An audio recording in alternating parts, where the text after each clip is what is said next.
cette nuit et Saül lui dit, parle. Alléluia. On va lire le reste après. Qu'est-ce que nous voulons comprendre par ces textes? Cet homme est envoyé en mission. Dieu n'oublie jamais, il achève toujours ce qu'il a commencé.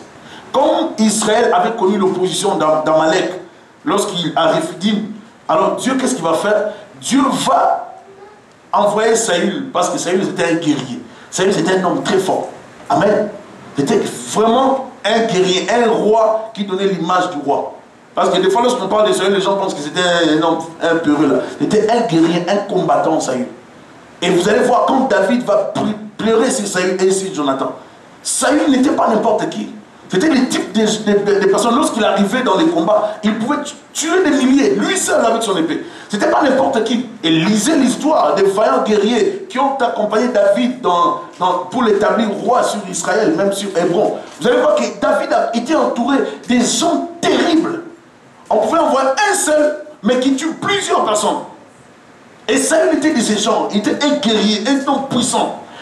La Bible dit, ainsi par l'Éternel des armées, je me souviens qu'Amalek fit à Israël lorsqu'il ferma, de ce qu'Amalek fit à Israël lorsqu'il lui ferma les chemins à sa sortie d'Égypte. J'aimerais te dire, les problèmes que tu as, Dieu lui-même va combattre. Amen. Amen. Il y a d'autres soucis que nous devons enlever dans les cœurs. Dieu se souvient de nos adversaires. Quand Dieu va commencer à punir les gens qui t'ont combattu, tu ne seras même pas informé, Dieu va commencer à les faire. Parce qu'il est souverain. Il y a des fois, nous devons entrer dans les repos de Dieu. Quand tu entres dans les repos de Dieu, c'est une période où tu commences à jouir. Amen. Amen. Tu jouis de la vie. Tu bénéficies de ce que Dieu a fait pour toi. Tu commences à bénéficier. Et Dieu commence à combattre dans cette période tous les adversaires, tous les dangers possibles par rapport à ta paix et à ta joie. Alléluia. Amen. Ici, Dieu se souvient d'Amalek. Dieu dit, je vais effacer la mémoire d'Amalek sur la terre. Il envoie Saül en mission. Saül arrive, il dit, avec ses serviteurs, les guerriers, tout ça, il tue le peuple, il dévoue tout par interdit. Il commence à épargner le roi, il épargne les brebis, il commence à choisir des choses à garder. L'intention était bonne de garder les brebis et de les ramener à l'Éternel. Amen. L'intention, c'est parce qu'il voulait offrir à l'Éternel. Mais est-ce que Dieu a approuvé cette action? Des fois, nous faisons des choses, on seront quand même fait entre nous. Souvent, qu'est-ce qu'on fait? On a déjà choisi, on a déjà des sentiments, on est déjà dedans dans la chose. Maintenant, on vient, Dieu, je viens chercher ta volonté. Mais quelle volonté? Si Dieu dit non maintenant, oh, Dieu, tu sais, je t'ai servi depuis longtemps. Et toi, tu regardes seulement la personne. Tu dis non, ça me tue. Et puis, Dieu, je ne peux pas. C'est ça les problèmes des gens. Nous venons devant Dieu après avoir fait les choix. Et nous ne voulons pas que Dieu bouge les choix. Même dans l'église, nous les chrétiens, c'est tout ce que nous faisons. Mais si on pouvait commencer avant de faire les choix, tu vois déjà la sœur, toi tu veux les faire. Ou bien toi la sœur, si tu veux, je ne sais pas. Mais tu commences à prier d'abord. Excusez-moi de te dire ça. Commence à prier d'abord avant de... Tu sens une chose que les frères, hein? Mais commence à prier d'abord. Il ne faut pas dire oui directement et puis après tu commences à... Seigneur, je voulais prier, Seigneur, que tu... Oh Dieu. Dieu ne suit pas les larmes que nous coulons. Dieu n'est pas dedans. Écoutez, Dieu n'est pas influencé par, ni influençable par les larmes que nous coulons. Dieu sait déjà que c'est des larmes de crocodile. Des fois, nous pleurons pour rien devant l'Éternel. Ne suivez pas tous les gens qui pleurent lorsqu'ils prient. Il y a des gens qui pleurent, mais par sentiment. Il peut pleurer en train de penser à quelqu'un qui était mort. Il peut pleurer en train de penser à quelqu'un.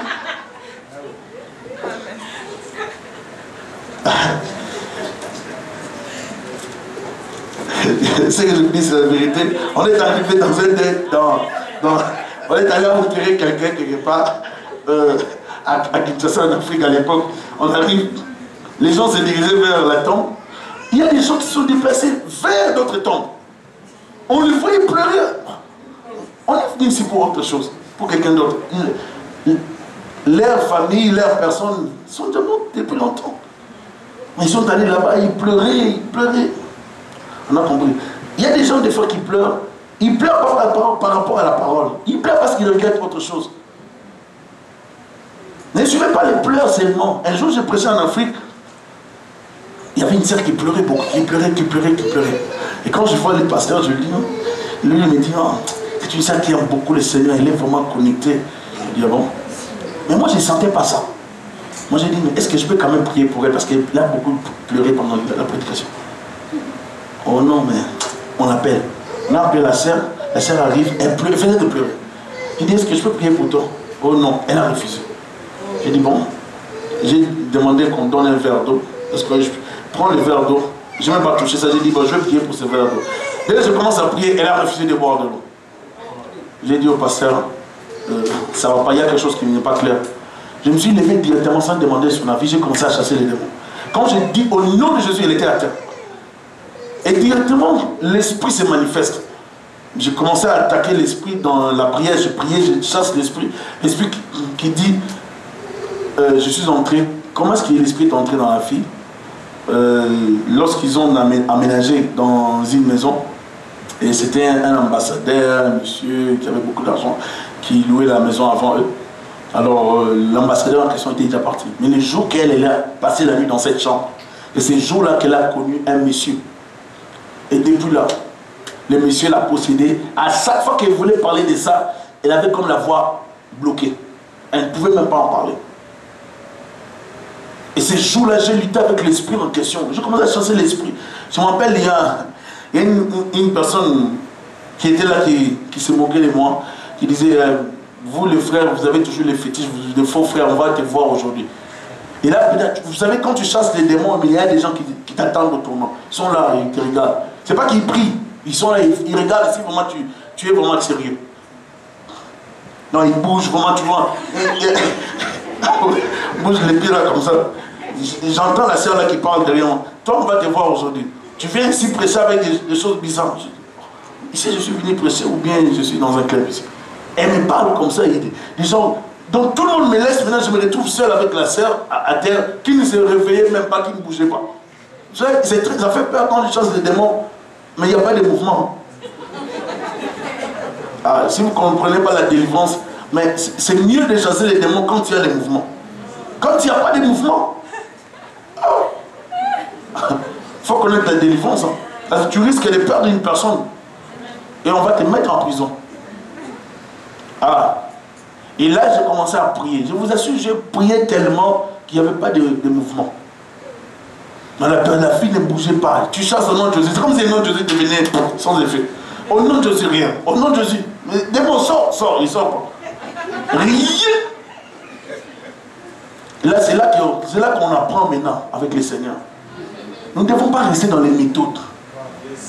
Nous ne devons pas rester par ça, j'ai appris, c'est comme ça, c'est toujours. Quand tu fais ça, ça ne marche pas. Il faut passer par l'autre. Dieu va briser ça. Amen. Si le chemin est abaissé, Dieu va t'apprendre des choses. Dieu va briser tout ce que tu as appris. Parce que tu es dans l'école du Seigneur. Bien aimé, inspiré par l'Esprit de Dieu, je commençais à prier, à chanter en langue. J'ai imposé la main, je commençais à chanter, je priais en langue, je chantais. Et les démons commençaient à bouger, sortir. Je vous assure, pas possible. Elle était agitée, les esprits criaient, puis les esprits sont partis. Dieu est souverain. Ça ne marche pas toujours comme ça. Il faut marcher avec le Seigneur. Il faut suivre les directives de Dieu. Il ne faut pas attendre Dieu dans un système. Dieu va fonctionner comme ça. Et lorsqu'on va arriver là, ça sera comme ça. Non. Adam, il désobéit à l'ordre de Dieu. Combien sont ceux-là qui ont désobéi à l'ordre de Dieu? Il y a des gens qui sont ici au Canada en mission par le Seigneur. Il y a des gens qui sont là, que Dieu avait mandaté, qui ont abandonné la mission. Il y a des gens qui sont là, ici, qui sont vivants, qui sont même venus au monde par la mission de Dieu, mais qui ne veulent pas accomplir la mission de Dieu. Il y a trop de chômeurs spirituels, les gens qui ne veulent pas servir Dieu, les gens qui ne veulent pas grandir, les gens qui ne veulent pas arriver là où Dieu veut les avoir. Il y a des gens qui sont appelés à être des ministres de Dieu, à être des servantes de Dieu. Il y a des gens qui sont appelés à être des femmes d'affaires, des hommes d'affaires, des grands hommes sur la terre. Mais ils ne veulent pas. Il y a des gens qui négligent les études alors que Dieu les attend dans les études. Il y a des gens qui négligent la formation alors que Dieu les attend dans une formation quelconque. Il y a des femmes qui doivent apprendre à encadrer d'autres femmes, mais elles ne font rien, elles sont là, elles ont croisé les bras, elles préparent seulement les légumes, les poissons, les tilapias et tout consort. Il y a des gens qui se contentent de manger tous les jours au lieu de chercher à servir Dieu selon les plans de Dieu. Plusieurs personnes rêvent Et il y a peu de gens qui vont accomplir la volonté de Dieu dans leur vie. Tout simplement parce qu'on fait manger les tilapias. Ah, les poulets là, moi j'aime les poulets durs. Moi j'aime les... On a toutes choses. Moi j'aime les poulets fumés. Moi j'aime les... Tu vas tout manger sur la terre. Mais il y a un temps pour toutes choses. Il y a un temps pour plairer. Il y a un temps pour se réjouir. Il y a un temps pour rêver. Il y a un temps pour servir l'Éternel. C'est maintenant l'heure de servir l'Éternel. C'est maintenant l'heure de servir l'Éternel pour ta vie. Si tu poses tes actions positives devant l'Éternel, l'Éternel va garder les souvenirs. Même tes enfants, lorsqu'ils viendront, Dieu va se souvenir de toi. À cause de toi, tes enfants seront bénis. Si tu poses des actions, même tes enfants, même les enfants de tes enfants seront bénis à cause de toi. La Bible dit, lorsque Moïse va remporter la victoire, il va élever un autel. Il va dire, l'Éternel est ma bannière. Jéhovah quoi? Jéhovah Nissi. L'Éternel est mon étendard. L'Éternel est ma bannière.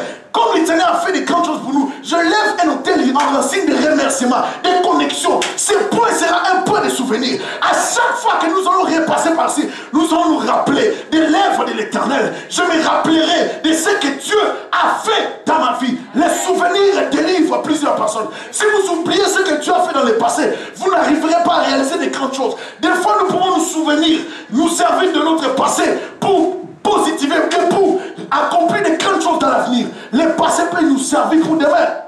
Est-ce que je parle à quelqu'un? Nous ne pouvons pas négliger notre passé comme quelque chose qu'on doit jeter dans les oubliettes. Non.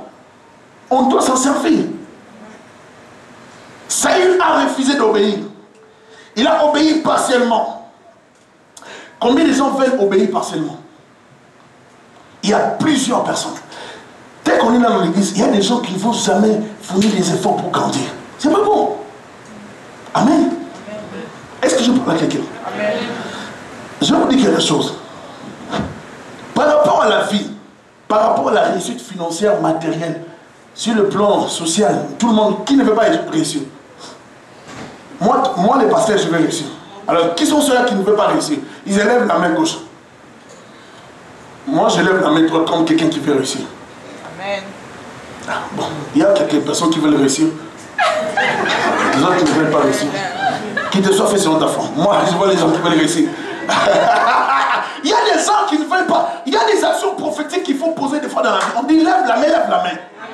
Il y a des gens qui ne comprennent pas des fois. Lorsqu'on est testé, Dieu va. Vous n'êtes pas toujours connecté. Vous voulez rester là pour croiser, vous voulez rester là réfléchissant. Dieu est en train de dire à quelqu'un aujourd'hui, ce matin, je suis en train de dire à quelqu'un, il faut te réveiller par rapport à ta destinée. Il faut te réveiller par rapport à ta vie. Si tu n'arrives pas là où Dieu voulait que tu arrives, ce n'est pas la faute de Dieu. Si tu ne réalises pas ce que Dieu voulait que tu réalises, ce n'est pas le problème de Dieu. Si tu n'atteins pas les objectifs de Dieu fixés pour ta destinée, ce n'est pas la faute de Dieu. Tu dois devenir ce que Dieu avait dans la tête lorsqu'il t'a créé. Tu dois devenir ce que Dieu avait dans la tête lorsqu'il pensait sur toi.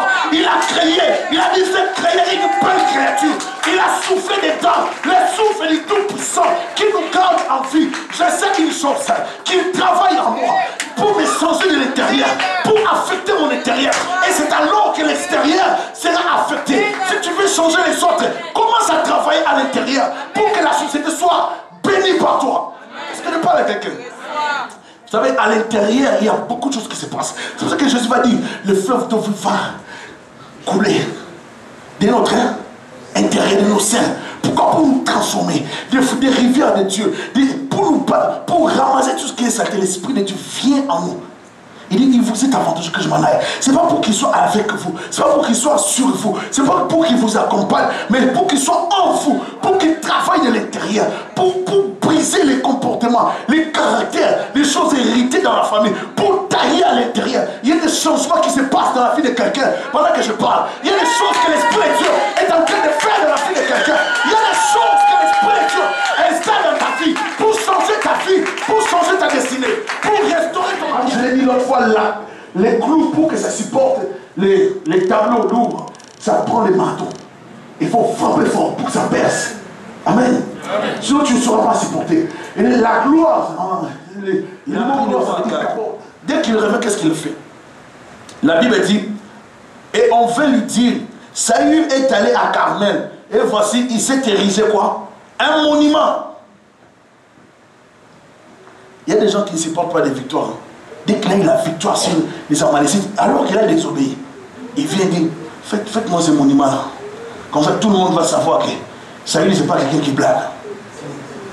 On va maintenant, ils vont sentir que je suis vraiment le roi. Je veux que sur Carmel, qu'il y ait un monument de Saül. Maintenant, on va parler de mon nom. C'est mon nom qui sera maintenant connu. Quand Dieu nous donne des positions d'élévation, ce n'est pas pour notre gloire, c'est pour la gloire de l'Éternel. Amen. Quand Dieu nous élève en position, ce n'est pas pour que nous puissions tirer la gloire sur nous. Nous ne sommes que des instruments. Nous ne sommes pas des sujets de gloire. C'est Dieu qui mérite la première place. C'est pour ça que Dieu avait dit à Israël, vous avez rejeté l'Éternel, parce que vous avez demandé un roi physique comme les autres peuples. Vous ne devez pas vivre et diriger votre foyer, votre couple comme les autres familles. Est-ce que je parle à quelqu'un? Chaque famille a ses problèmes. Chaque famille a ses réalités. Il ne faut pas commencer à dire à ton mari, je suis allé là-bas, ils ont acheté, ils ont changé les fauteuils, ils ont changé la télévision. Maintenant, vous savez, chez eux, dans leur salon, il y a la télévision 4D. Avec des lunettes, et tous sont en lunettes, ils regardent la télévision. Oui, ça pose des problèmes. Ils ont vraiment la télévision 4D, et puis en plus, c'est placé au mur. C'est placé vraiment au mur.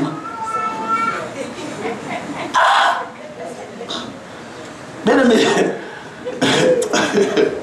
ne mourrez pas pour le matériel. Est-ce que je parle à quelqu'un? Ne tremblez pas pour le matériel. Maintenant, c'est un bon garçon, il a son appartement et puis. C'est au Canada, c'est normal. Est-ce que je parle à quelqu'un? Avoir l'appartement ne veut pas dire qu'on est sérieux. Mais être sérieux, c'est ça ce qui est important. Connaître l'Éternel, c'est ce qui donne la sagesse. La connaissance de Dieu, c'est ce qui est important. Alléluia. Sur les chemins de ta destinée, ne fais pas des erreurs. Il y a des amis qu'il faut quitter dans la vie. Vous savez, comme je l'ai dit l'autre fois, il y a des gens qu'il faut laisser rapidement pour réussir dans la vie. Ils seront de poids et de blocages par rapport à ta destinée. Il y a des relations, des connexions que Dieu va te donner juste une fois dans la vie. Si tu les rates, tu rates ça pour toute la vie. Est-ce que vous savez ça? C'est pour ça qu'il y a des moments qu'il ne faut jamais rater dans la vie. Certaines personnes que Dieu met sur votre chemin, c'est pour votre bénédiction. C'est une relation que Dieu met. Dieu permet que tu te frottes avec un frère, une soeur dans l'église, non pour rien, mais pour une connexion. Peut-être aujourd'hui tu ne le vois pas, tu ne le comprends pas, mais demain tu vas comprendre ça. Il y a des gens qui sont en vie à cause des églises. Je disais, je crois, en femme, tu vois les petites églises qu'on appelle petites églises, les noms qu'on donne dans les églises là, les petites églises de 100, 50 personnes, tout ça. Ces églises-là ont sauvé plusieurs personnes. Pas seulement pour entrer au ciel, mais il y a plusieurs qui étaient destinés à mourir. Il y a des gens dont la vie a été prolongée par ces églises-là. Donc, ces églises-là que vous voyez là, par-ci, par-là dans le monde, là, sont des églises qui aident les gens. Il y a des gens qui sont stables dans leur vie, dans leur mariage, et des gens qui sont heureux aujourd'hui, à cause même des petites églises que nous voyons partout, en Europe, en Afrique, partout au Canada. Ces églises-là sauvent des gens. Alors on ne doit pas négliger l'œuvre de Dieu. Dieu est souverain dans ce qu'il fait. S'il veut des petites églises, il y aura des petites églises. Le problème, ce n'est pas d'avoir une grande église. Le problème, c'est de faire la volonté de Dieu. Et à quoi servir à un pasteur d'avoir 1000 membres? Mais si le 1000, il n'y a que 400, ou bien il n'y a que 30 personnes qui sont authentiques, véritables chrétiens. Est-ce que je parle à quelqu'un? Ce n'est pas tous ceux qui disent Seigneur, Seigneur qui rentreront au ciel. Ce n'est pas tous ceux qui disent Seigneur, Seigneur qui sont véritablement des enfants de Dieu. Dieu nous permet de comprendre beaucoup de choses. Mais avant le ciel, il y a un temps sur la terre. Je parle de ces temps-là. Tout ce que tu trouves, la Bible dit, à faire avec ta force, fais-le. Amen. Je me dire à quelqu'un, il y a des entrepreneurs ici. Amen.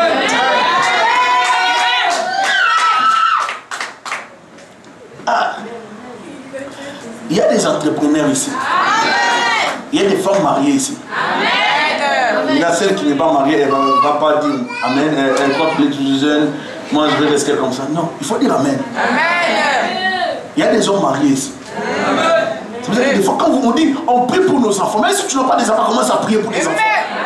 Mais quand tu n'as pas des enfants, on dit on prie pour des enfants, c'est pour les enfants. Moi je reste comme ça. Même si tu fais la pitié, même si tu fais l'indifférent ou l'indifférente, mais c'est ton problème, tu vas te bloquer toute ta vie. Il y a des gens qui vont avancer, que tu vas commencer à saluer. Et à dire, ah, lui vraiment, on était ensemble dans l'église, les rochers des vainqueurs, mais regarde là où il est arrivé. Ah! Dis-le, mais il faut apprendre à changer dans la vie. Il y a des choses qu'il faut laisser pour atteindre l'élévation. Il y a des choses qu'il faut abandonner pour atteindre les sommets. Je parle à quelqu'un que Dieu veut utiliser pour changer sa famille, pour briser les chaînes des ténèbres, pour changer l'histoire de sa famille, pour parler à une autre histoire. Si dans ta vie il y avait des points, que les points sortent au nom de Jésus. Tu es les points pour les départs, les changements, la perfection, la percée dans ta famille. Si dans ta famille il y a des blocages financiers, mais qu'à partir de toi, qu'il y ait un changement radical, qu'il y ait des choses qui se passent au nom de Jésus.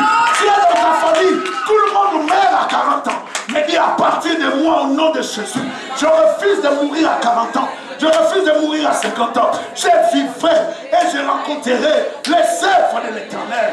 Je rencontrerai les œuvres de l'Éternel. Au nom de Jésus, commence à confesser la parole de Dieu. Sois en colère contre l'imposition de la volonté du diable dans ta famille. Refuse le plan du diable dans ta vie. Dis, je rejette. Au nom de Jésus, les plans des sorciers, le plan de Satan dans ma vie. Au nom de Jésus, moi et ma maison, nous servirons l'Éternel. C'était un choix que Josué avait fait. Il a décidé, il a vu la position chancelante de ces gens. Il a dit non, non, non, non, je ne vais pas les suivre. Quand vous êtes en train d'hésiter, moi je sais ce que Dieu a fait. J'ai vu ce que Dieu a fait. Il a séparé les autres. Il y a des gens qui oublient. J'aimerais parler rapidement des souvenirs. Il y a des gens qui oublient ce que Dieu a fait dans leur vie. C'est pour ça que des fois vous voyez que certaines personnes, après des temps, vous allez voir un frère qui vient, il achète des choses dans l'église. Vous dites, ah, tu es en train d'enrichir le pasteur Léon ou le pasteur Thierry. Tu ne m'enrichis pas. Je ne serai pas riche par toi. Oh, dis amen. C'est la vérité. Je serai riche par Dieu. Amen. Si ta bénédiction commence à dépendre d'une personne, tu as des problèmes. Tu seras riche parce que Dieu va te bénir. Amen. Si Dieu permet que quelqu'un vienne me bénir, je serai béni pareil. Amen. Amen. Mais moi je ne dis pas que c'est toi, mais c'est l'Éternel qui a permis. Amen. Parce que tu vas voir quelqu'un qui vient qui dit, pasteur, Dieu vient de faire quelque chose dans ma vie, je te donne 100 000 $. Amen. Ah, merci frère Serge. Dieu te bénisse. Parce qu'il y a des gens, tout le monde n'est pas voulu. Je dis 100 000 $. Mais est-ce qu'il va donner ça à l'église, ça sera comment? Alors on commence à réfléchir sur les 100 000 $. C'est juste une déclaration bien de la foi. Les justes vivront par la foi. Sur le chemin de ma destinée, je vois des millions arriver. Je vois des grandes choses arriver. Parce que je m'attends à un Dieu de l'impossible. Une histoire nouvelle commence au nom de Jésus. Je ne mourrai pas comme Saül. Je